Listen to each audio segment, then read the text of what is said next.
Yamuna Tira Vanachari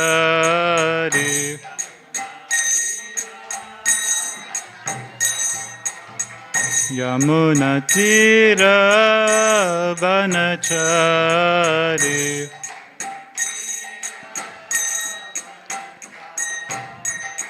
Jaya Radha Madhava Kunja Bihari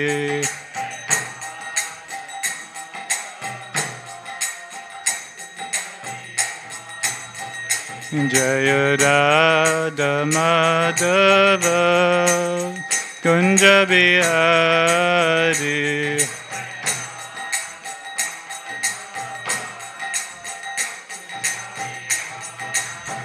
Jaya Gopi Jana Ballava Girivaradari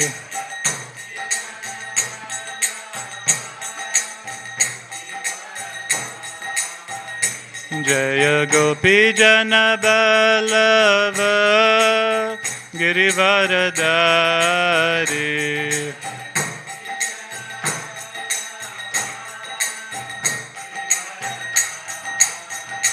Jaya Yasodanandana Braja Janaranjana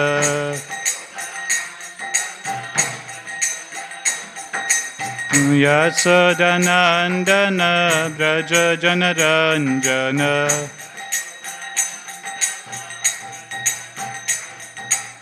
Yamuna Tira Vanachari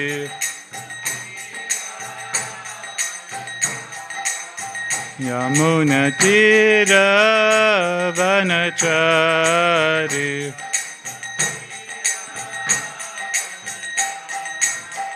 Jaya Radha Madhava Kunja Bihari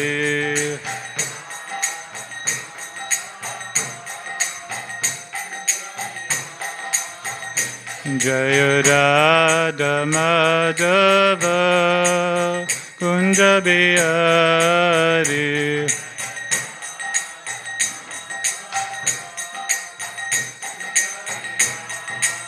Hare Krishna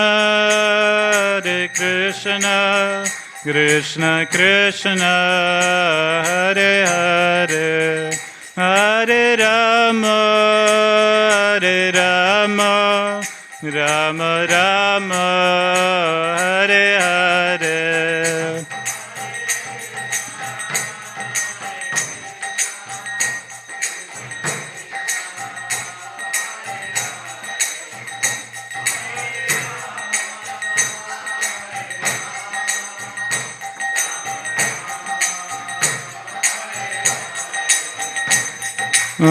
Hare Krishna Krishna Krishna Hare Hare Hare Ram Ram Ram Hare Hare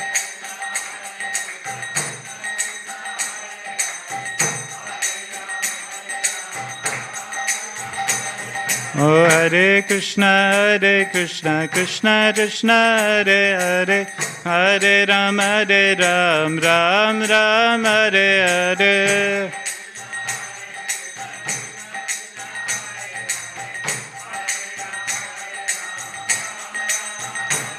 Oh Hare Krishna Krishna Krishna Hare Hare Hare Ram Ram Ram Hare Hare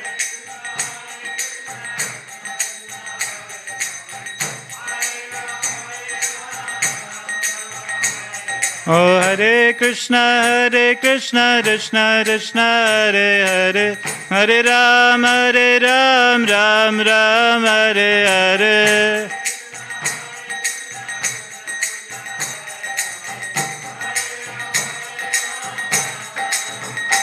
Jaya Radha Gopinath Shri Radhe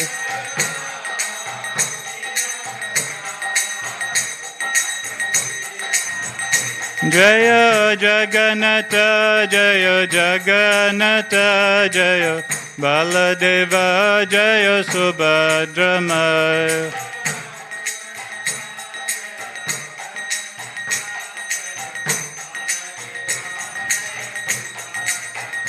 Jaya Gauranitai, Jaya Gauranitai, Jaya Gauranitai, Jaya Gauranitai.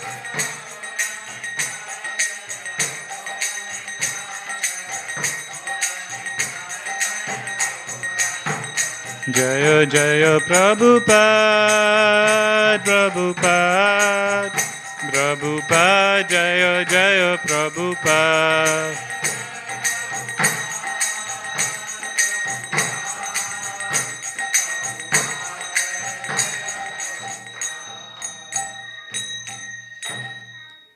Jai Om Vishnupad Paramahamsa Parishara Stochar Satya Shri Srimad His Divine Grace Srila A.C. Bhaktivedanta Swami Srila Prabhupada Ki Jai Mantra Srimad Bhagavatam Ki Jai Thai Gaur Pramanande Hari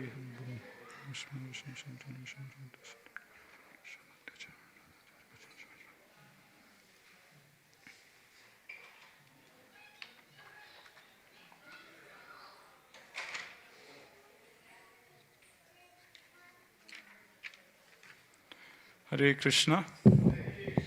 So thank you everyone for coming to our Sunday Feast program. So today the topic for today's Sunday Feast class is Krishna and the cows of Vrindavan. So we'll talk a bit about the glories of the cows of Vrindavan, of Mother Cow or Gomata. And we'll be discussing from the 10th canto of Srimad Bhagavatam or Srila Prabhupada's summary study of 10th canto, Krishna book. So firstly, we'll start off by reciting a few prayers, seeking the blessings of our spiritual master of the Panchatattva and Shri Radha Gopinath. Om Ajnana Timirandasya Jnananjana Salakaya Chaksul Meitam Yena Tasmei Shri Guruve Namaha. Jai Shri Krishna Chaitanya Prabhu Nityananda Shri Advaita Gadadhara Shivasadi Gaura Bhaktarinda. Hare Krishna, Krishna Krishna, Hare Hare, Hare Rama, Rama Rama, Hare Hare.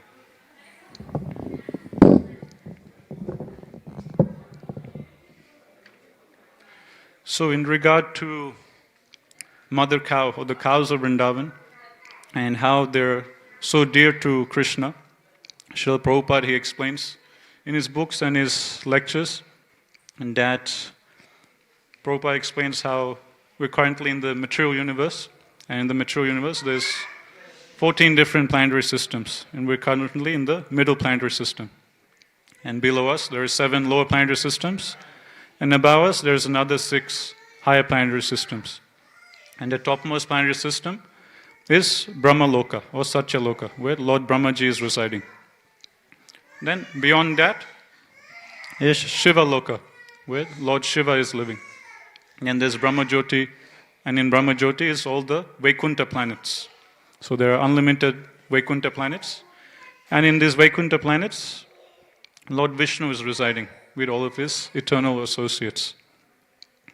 Then beyond Vaikuntha, there is Ayodhya Dham in the spiritual world. That is where Lord Ramachandra, he has his abode, he has his own planetary system, and he has all of his devotees and associates there.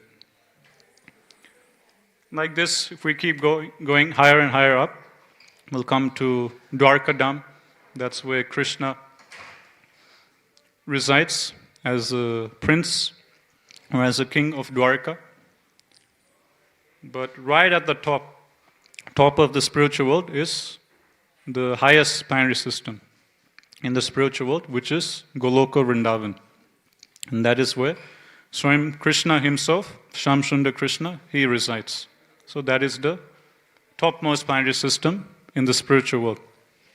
Beyond Dwarka Dham, beyond Mathura Dham, beyond Ayodhya Dham, beyond the Vaikuntha planets of Lord Narayan is Goloka Vrindavan, where Krishna himself resides. And Prabhupada explains that out of all the planetary systems, the topmost planetary system in the spiritual world is called Goloka Vrindavan. And what does Goloka stand for? Or what is the literal translation? Loka means planet. or planetary system. Go means cow. So if you go by the literal meaning, Goloka means the planet of the cows. So the topmost planetary system in the spiritual world is called the planet of the cows. So Krishna, he could have, out of all the different names he could have given to the topmost planetary system, he chooses to give the name Goloka to the topmost planetary system in the spiritual world. So in this way, Prabhupada explains, this is how Mother Cow or Gomata is so dear to Krishna. She is so dear to Krishna that Krishna, he names his own personal abode. He names the topmost spiritual planet under the name of Mother Cow, Goloka, or the planet of the cows.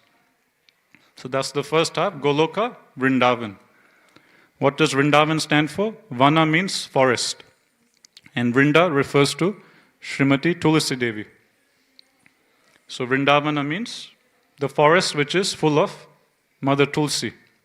So just like Mother Cow is very dear to Krishna, same way, Mother Tulsi, she is also very, very dear to Krishna.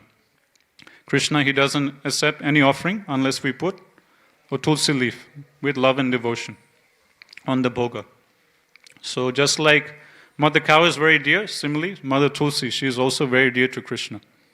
And that's why, and these two devotees, Mother Cow, Gomata, and Srimati Tulsi Devi, they're so dear to Krishna that Krishna, he names his own personal abode under their name. So the topmost spiritual planet, the personal planet of Krishna himself is Goloka Vrindavan. Goloka means the planet of the cows, and Vrindavan means the forest which is full of Vrinda Devi or Srimati Tulsi Devi. So the next question is, why are cows so dear to Krishna? Why does Krishna love cows so much that he names his own planet as the planet of the cows? Like if you come up to Christians and you ask them, what is the perfection of life? They will say, perfection of life is going to heaven. And if someone comes and asks us, what is perfection, in your culture, in your tradition, what do your scriptures say? And we tell them the perfection of our life is to go back to Goloka, the planet of the cows. We say that to anyone in the street, they'll think we're crazy. The planet of the cows, that's the topmost spiritual planet. But that's a fact. That's what the Shastras say. The topmost planetary system, topmost abode is the planet which is full of cows. So there are unlimited cows in Goloka Vrindavan. And why does Krishna love cows so much? One reason we can say is because of the cows' bhakti, because of their devotion to Krishna. So Krishna in Bhagavad Gita, he says, 4th chapter, Ye yatamam prapajante tamstateva bhajamiham. As all surrender unto me, I reciprocate accordingly. So Gomata, or the cows of Vrindavan, they're very, very great devotees of Krishna. And they have a lot of incalculable, so much bhakti and devotion and surrender unto the lotus feet of Krishna. And their bhakti is so great that Krishna, he comes under the control of the love of Mother Cow. Same way, Mother Tulsi, she is also very, very dear to Krishna because of her bhakti and because of her devotion to Krishna. And her bhakti and her devotion to Krishna is so much that Krishna, he sold out to the devotion of Mother Tulsi. The word Tulasi in Sanskrit literally means one who is beyond comparison, which means nothing or no one can compare with Mother Tulsi. She's right there at the top as topmost devotee. No other devotee can compare with Srimati Tulsi Devi and her service, her love and devotion to Krishna. So that is the meaning of Tulasi. So just like Mother Tulasi's devotion and love is beyond comparison, in the same way, the cows of Vrindavan, they're some of the greatest devotees of Krishna. And their love for Krishna is so much, Krishna, he becomes bound by the love of these cows of Vrindavan, and he names his own planet after them as Goloka, or the planet of the cows. So what is it that these cows are doing which are so special? Or how is it that we can see this great bhakti of these cows of Vrindavan? His Holiness Radhanath Maharaj, He was explaining in one class that if we study Srimad Bhagavatam, we will see descriptions given by Sukadeva Goswami of the cows of Vrindavan. And in many of these descriptions, we'll hear how the milk bags of the cows of Vrindavan, they'll always be super full and heavy with so much milk. All the cows of Vrindavan, their milk bags would be overflowing with milk. There'll be so much milk that the milk will be overflowing from their bags, and this overflowing milk would muddy the pastures of Vrindavan. So all these cows of Vrindavan, they'll be walking around with these huge milk bags overflowing, and these milk bags would be very, very heavy. And why is it, or how is it that these cows of Vrindavan are producing so much milk? And how is it that their bags, milk bags, are overflowing?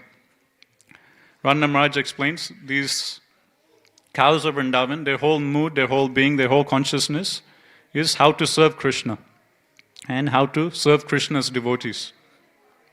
So what the cows of Vrindavan, they're thinking is Krishna is a dear Lord, we all love Krishna, and in that mood to render service to Krishna, Radha Maharaj explains that every single drop of milk they are producing in their milk bags, it's all done consciously, simply for the pleasure of Krishna. They are thinking, okay, let us produce more and more milk, so our master Krishna, he can enjoy this milk. So in that mood, that consciousness, they're producing so much excess milk. Not only that, Radha Maharaj explains that these cows of Vrindavan, they understand that whatever milk is going to come out of their milk bags, it won't only go to Krishna. It will also go to other Vrajvasis, the elder Vrajvasis, the younger Vrajvasis, to Krishna's friends, and so on and so forth.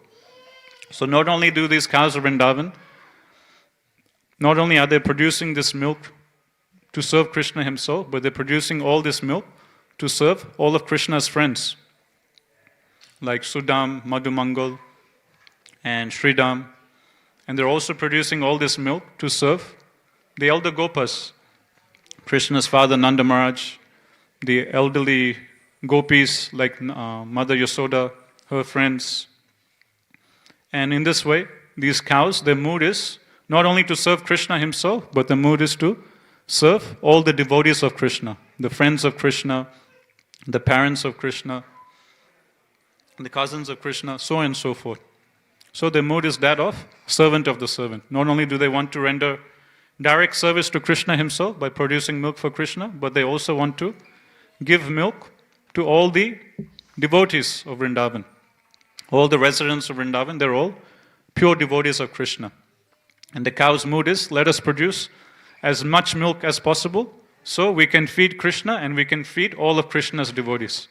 Let us produce so much milk so all of Krishna's cowherd friends, they can enjoy. Let us produce so much milk that the elderly gopis, they can enjoy. Let us produce so much milk that the elderly gopas, they can enjoy. And in this way, when Krishna's cowherd friends are satisfied with our milk, when the elderly gopis are satisfied with our milk, when all the Vrajvasis are satisfied with our milk, then Krishna will also be satisfied with our service. So this is the way to please Krishna. If we want to please Krishna quickly, then instead of rendering direct service, we try and serve Krishna's devotees. Because Krishna's devotees are very dear to him. If someone is going out of the way to serve his devotees, then Krishna very quickly, he comes under their control. So the cows of Vrindavan, in that mood or that consciousness, every single drop of milk they're producing is being produced with that consciousness. Let us produce so much milk that we can feed all the residents of Vrindavan, serve all the Vrajvasis, and when all the Vrajvasis, Krishna's devotees, they are pleased with our service, then Krishna will also be pleased with us.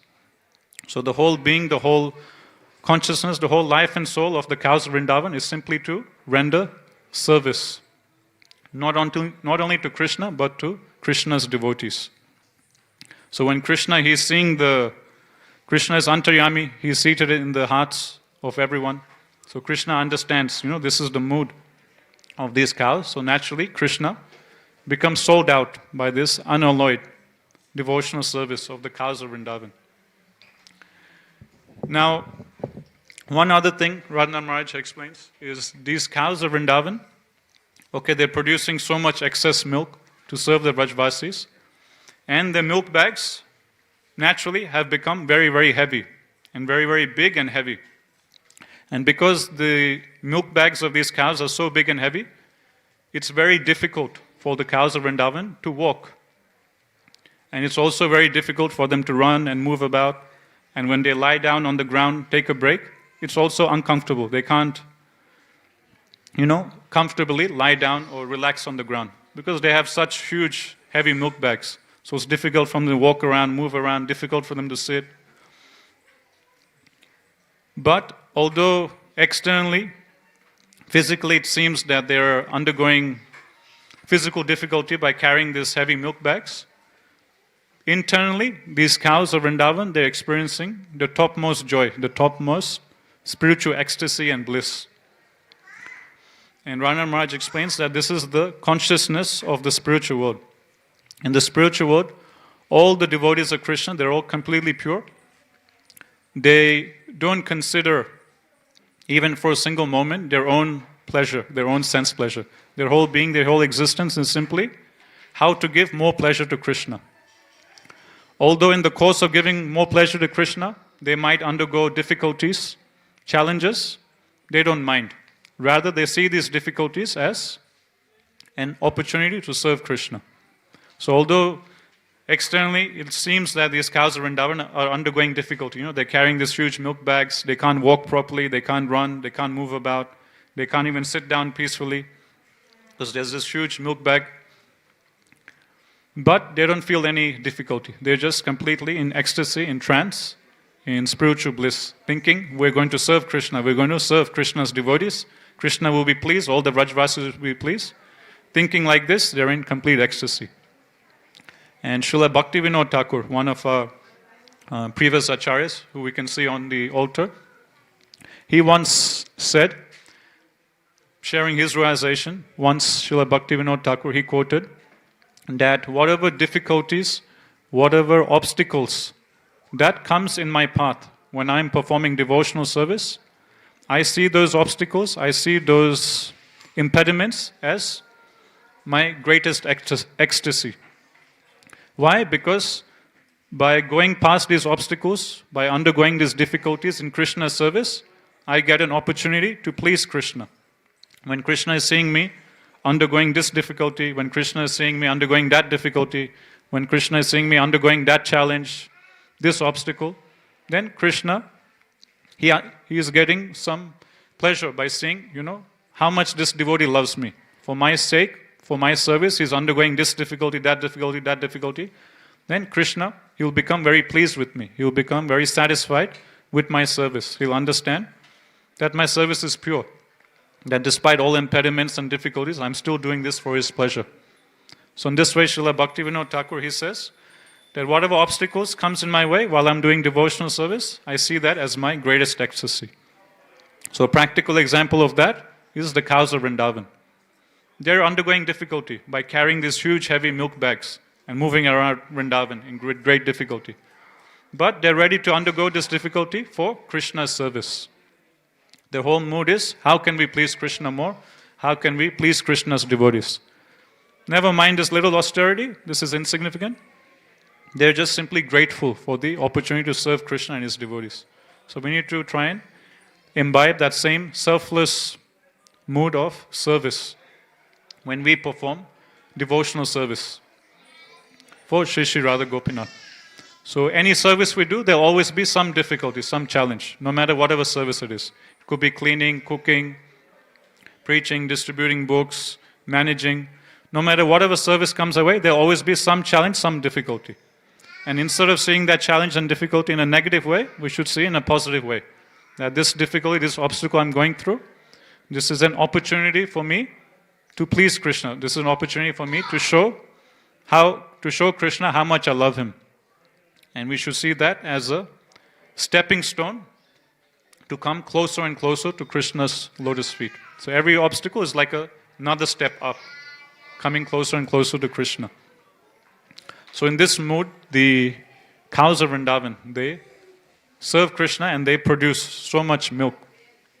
So this is one of the reasons why Krishna loves the cows of Vrindavan so much, because of their selfless service, not only unto him, but unto all the Vrajvasis. Quick way to please Krishna is by pleasing Krishna's devotees.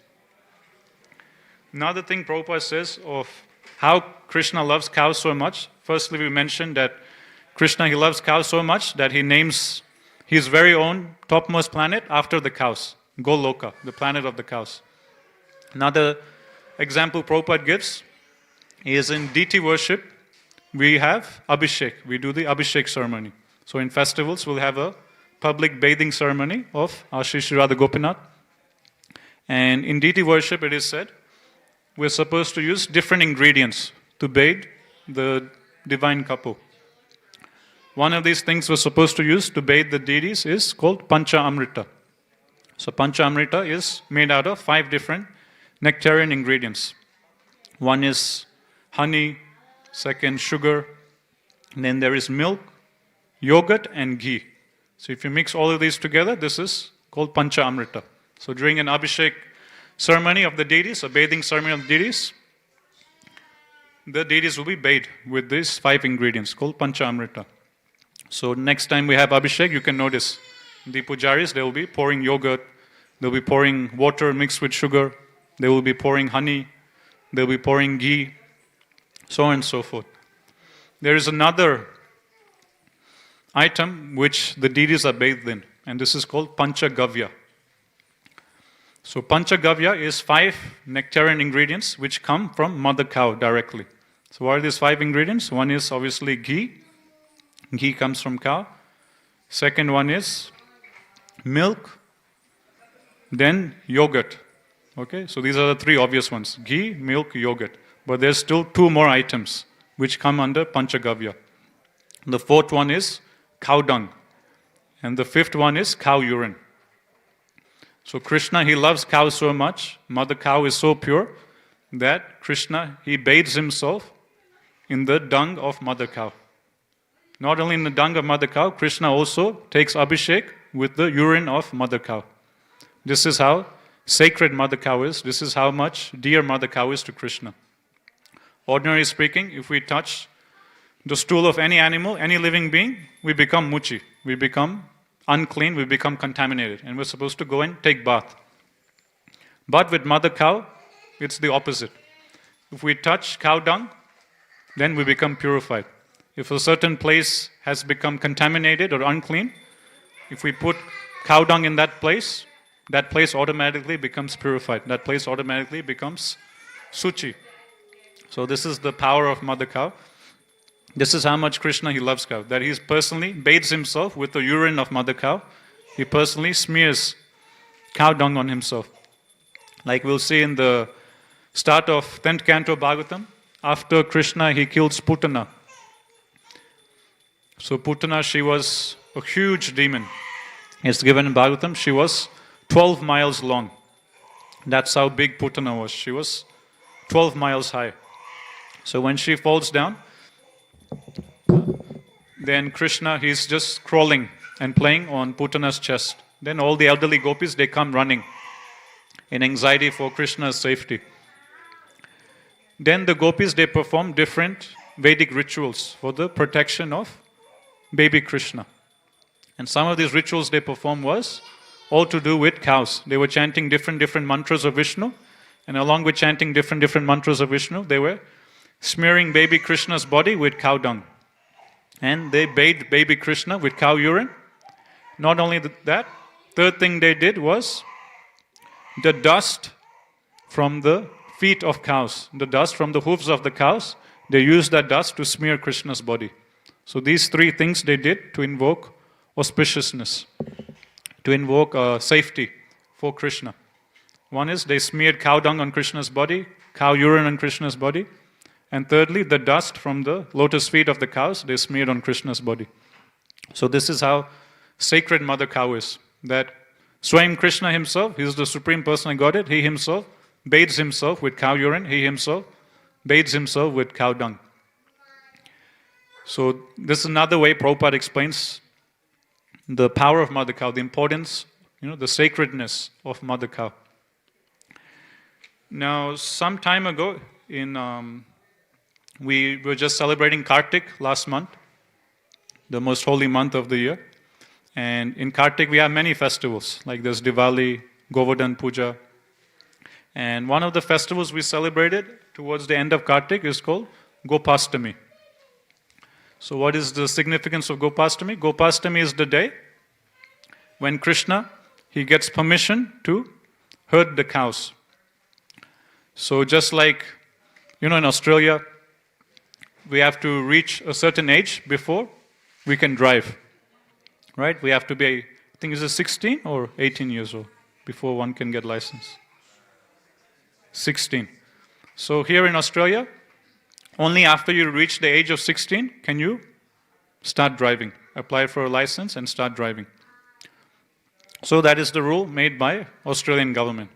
Same way, in Vrindavan, they have certain rules and standards. And Vrindavan, they're a cowherd community. So the whole community is based on herding cows. So the rule in Vrindavan is, initially the young children, they will herd, they will take care of the small little baby cows or the calves.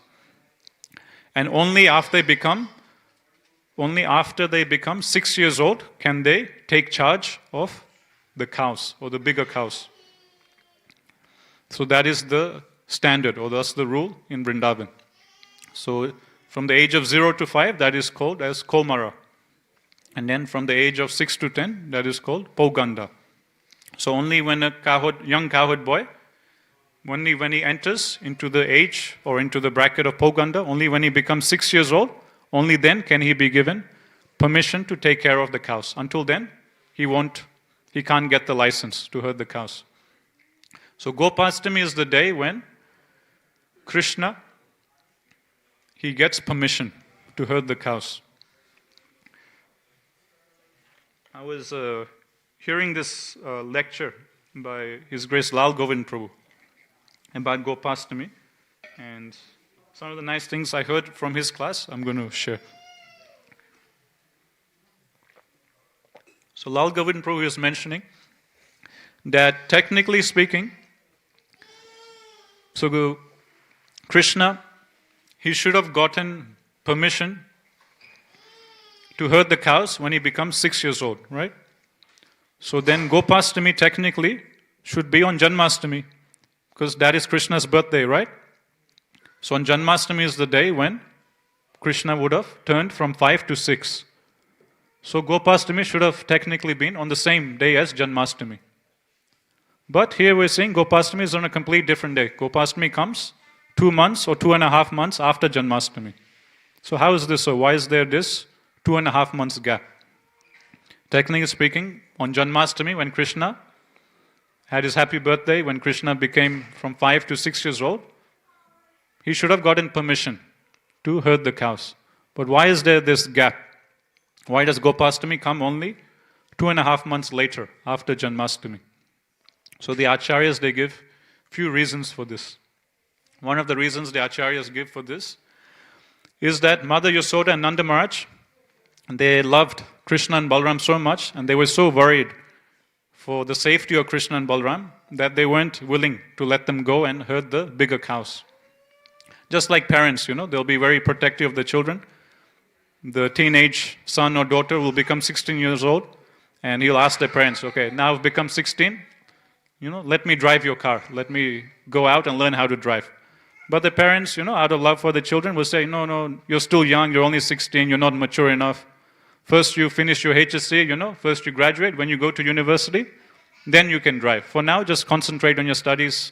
You're not there yet, Out of love and affection, the parents always, they delay their children. So same way, Mother Yasoda and Nanda Maharaj, they were worried about Krishna and Balaram's safety. That, they're just little baby boys. How can they go out and take care of the cows? They'll injure themselves. If they go out in the forest, they can hurt themselves in this way, that way. So that's why they didn't want to let Krishna, they weren't willing to give permission to Krishna and Balaram to go and herd the cows. But Krishna and Balaram on the other side, they were both very enthusiastic. They're both very fired up to go out and serve Mother Cow, to go out and herd the cows of Vrindavan. And it took 2.5 months just for Krishna and Balram to convince Mother Yasoda and Nanda Maharaj that please give us permission, please give us permission. Only after 2.5 months of battle with their parents, finally, they were able to convince their parents to let them go and herd the cows. So that's why Gopastami, or the day when Krishna gets permission, comes 2.5 months after Janmashtami. Other acharyas, they say that actually on Janmashtami day itself, Krishna, he got permission to herd the cows, to go out with Balram and herd the cows of Vrindavan.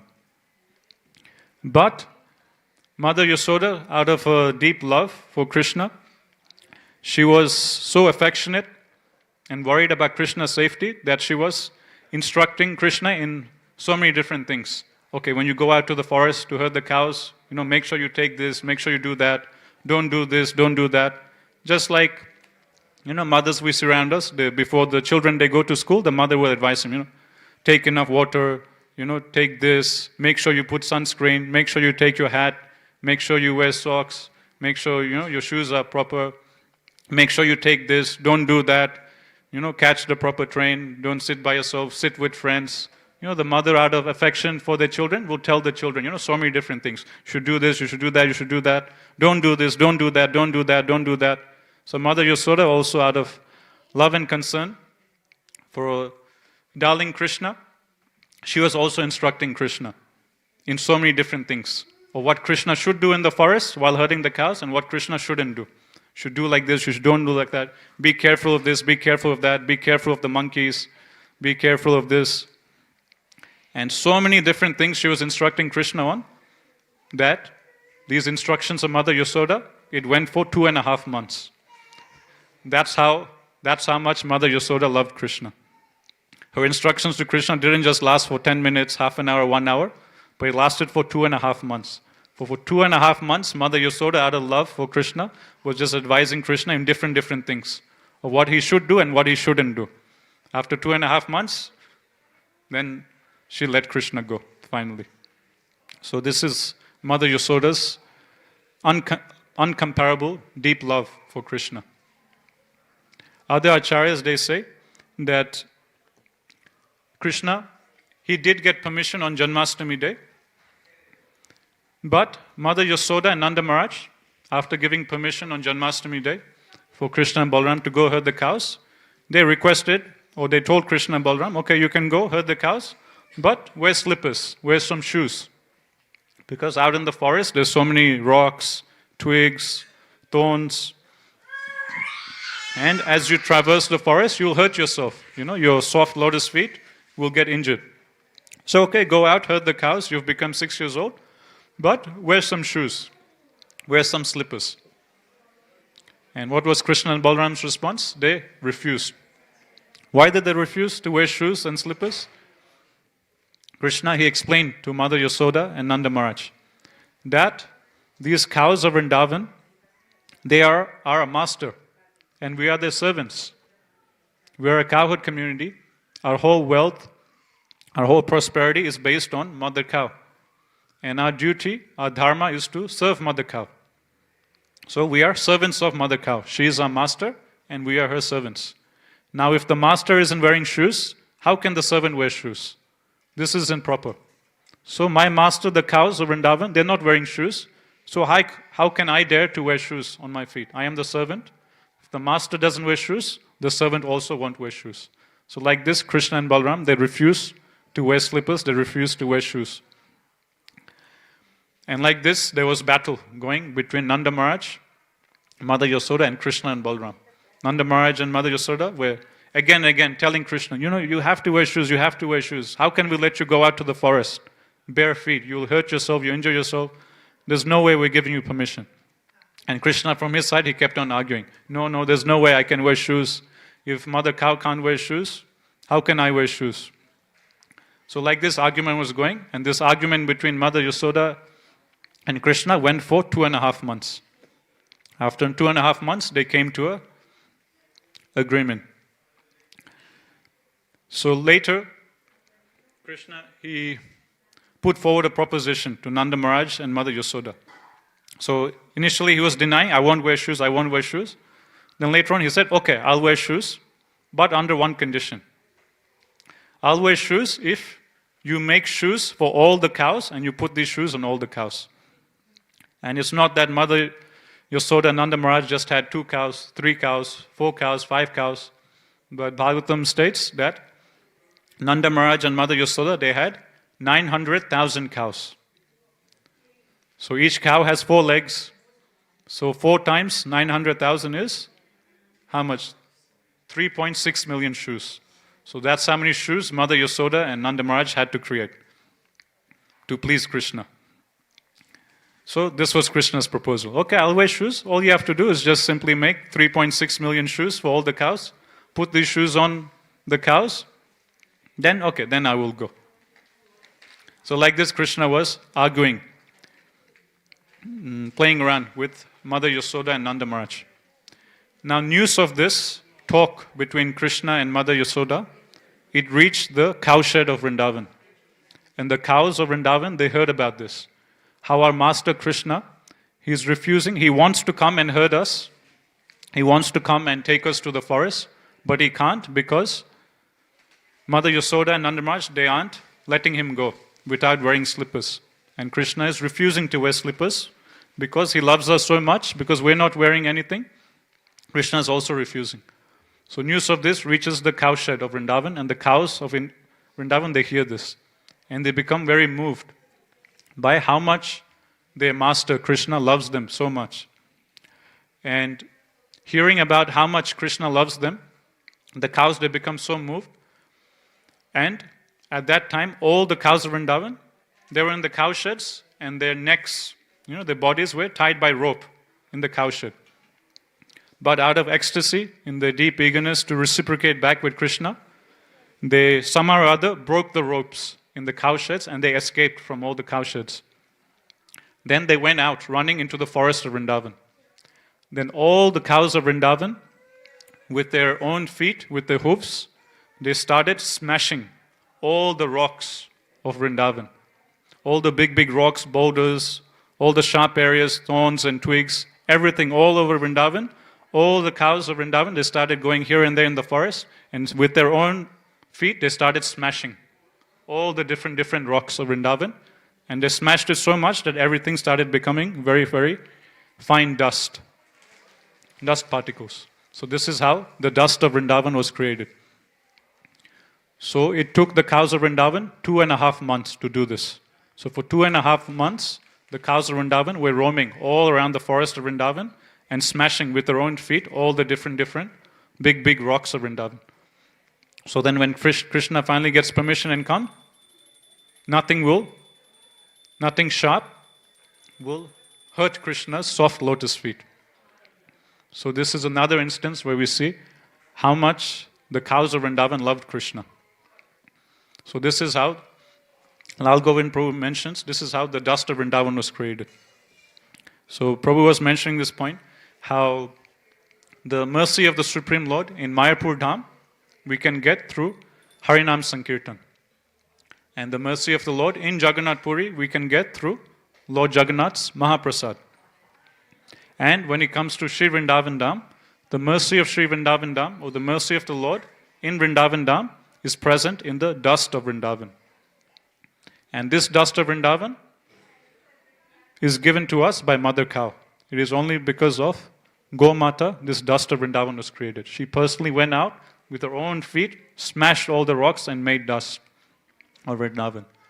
So we get the mercy of Krishna through the mercy of Krishna's pure devotees, through the mercy of Gomata.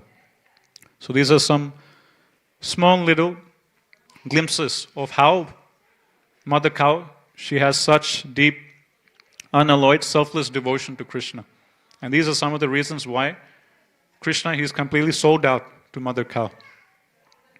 So in this way, Krishna, he gets permission on Gopastami, 2.5 months after he becomes 6 years old, to herd the cows of Vrindavan. Now, just like Nanda Maharaj, he had a huge group of cows. In the same way, Krishna, he also had a huge group of cows. unlimited. But these unlimited thousands and thousands of cows, they were divided into, the acharyas explain, they're divided into 108 groups.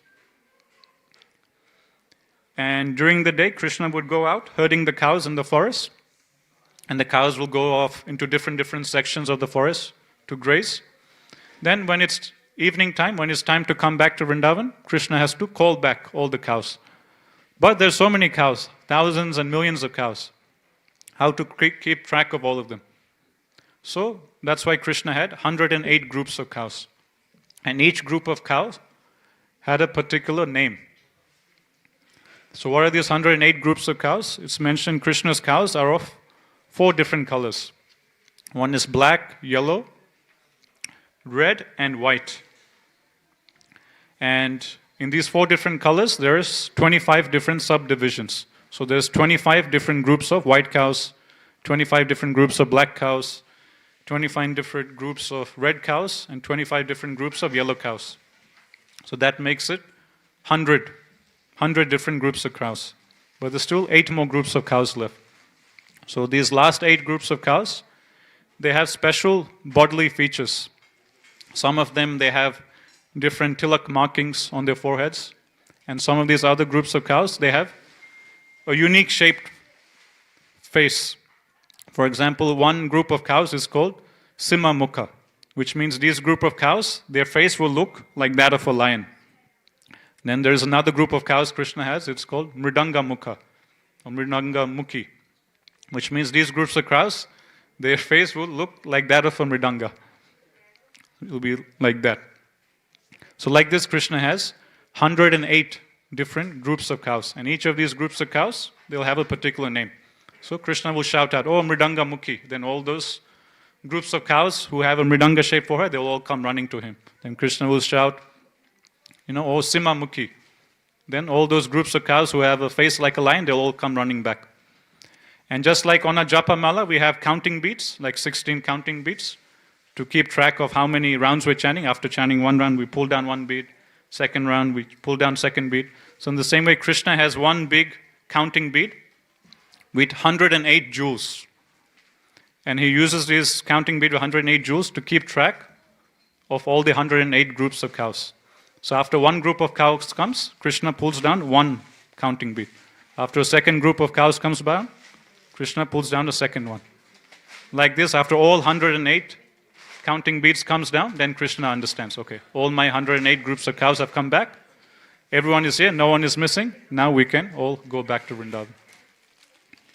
And when Krishna would herd his cows, he would always keep the cows in front of him and he will go on the back.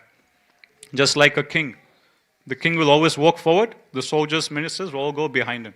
So Krishna, in his mindset, he sees the cows as his master, as the king, and he goes behind. And as the cows would walk in front, the dust from the lotus feet of the cows will rise up. And this dust will go back and will touch Krishna's face. And Krishna's face with the dust of Mother Cow. And when Krishna's face is smeared with the dust of Mother Cow, Krishna, he feels himself very purified. Okay, we'll stop here. Shrimati Gomata ki jai, Shishi Radha Gopinath ki jai, Shishi Jagannath Baladev Subhadramani ki jai, Shishi Go Nitai ki jai, Tai Gaur Pramanande.